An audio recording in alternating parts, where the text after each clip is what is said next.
Welcome back to the Gridiron Expert.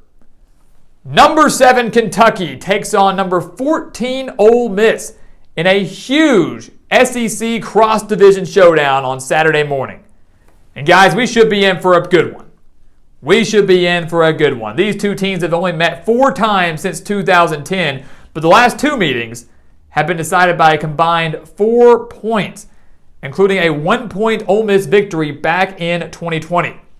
We should be in for a similar game and maybe a similar result on Saturday, as both teams are trying to prove themselves as legitimate contenders in the SEC.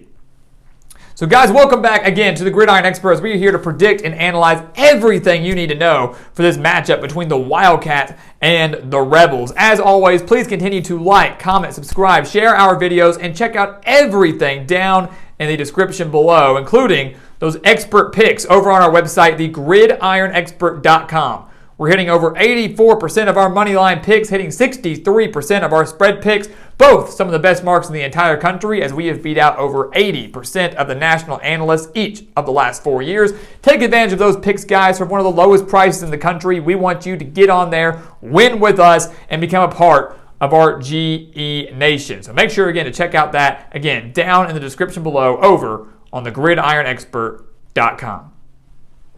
So let's take a look at the Wildcats and the Rebels, guys. Again, a cross-division showdown. These two teams don't meet very often. They've met more recently these last few years, but again, only 4 times since 2010. Both teams undefeated, both teams trying to prove they are legit and are worthy of their top 15 spot, because a lot of people are pegging these teams as overrated heading into this game.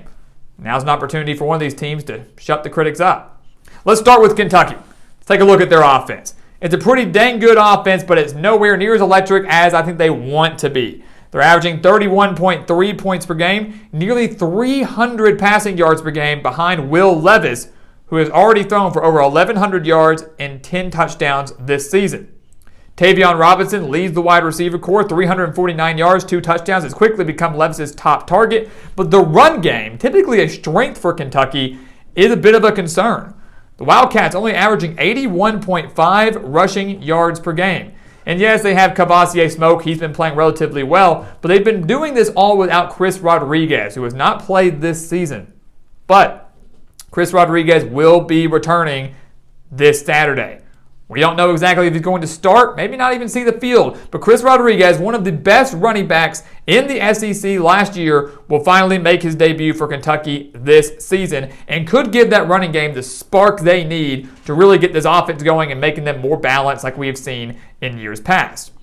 When you take a look at Ole Miss, obviously their offense way more balanced and just from an electric, explosive standpoint, better than that of Kentucky's. And what would you expect from a Lane Kiffin-led team?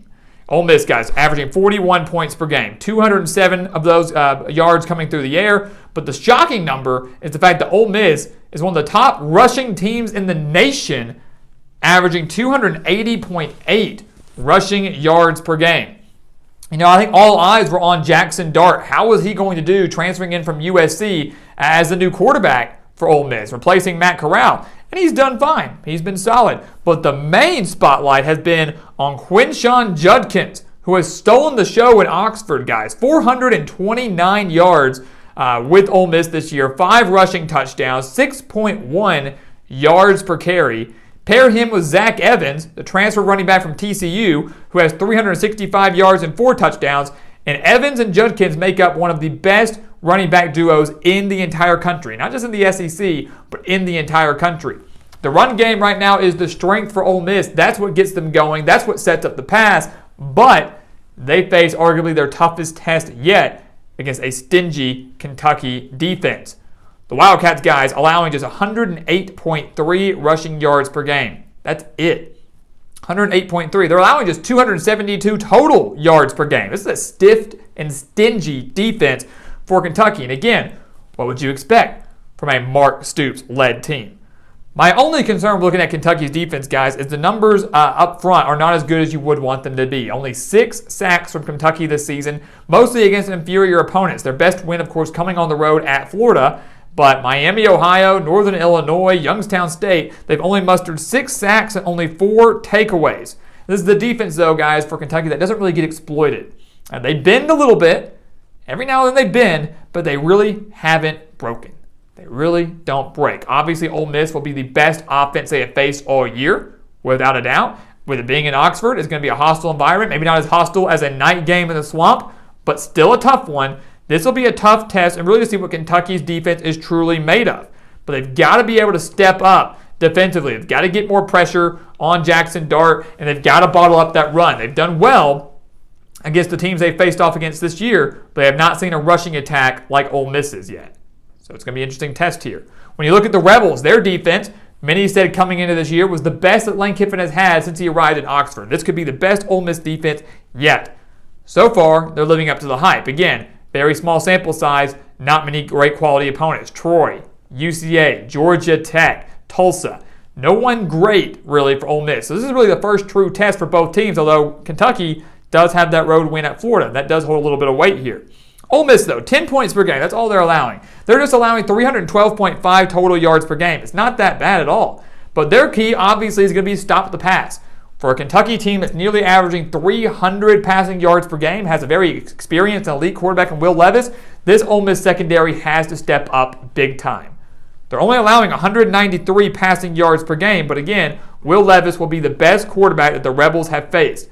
They've got to get pressure on him. They've got to get Kentucky behind the sticks, make them into second and third and long situations, force them to air it out to completely take away that run game.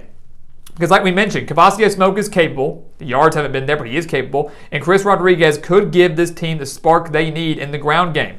If Ole Miss can take that away fully and make Will Levis solely win this game through the air, they'll be fine. Not to mention, again, we said pressure. Force them behind the sticks. Ole Miss, they have 13 sacks already this year. Their defensive line is pretty dang good. Kentucky's offensive line, not like they used to be. Will Levis has been sacked 16 times this season. 4 games has been sacked 16 times. So he's getting sacked an average of 4 times per game. If Ole Miss can get after him, they might not only force them into some long situations, but could force some errant throws, could get some strip sacks. Who knows what could happen, but pressure on the quarterback is going to be key. If you do that, Ole Miss is going to be just fine.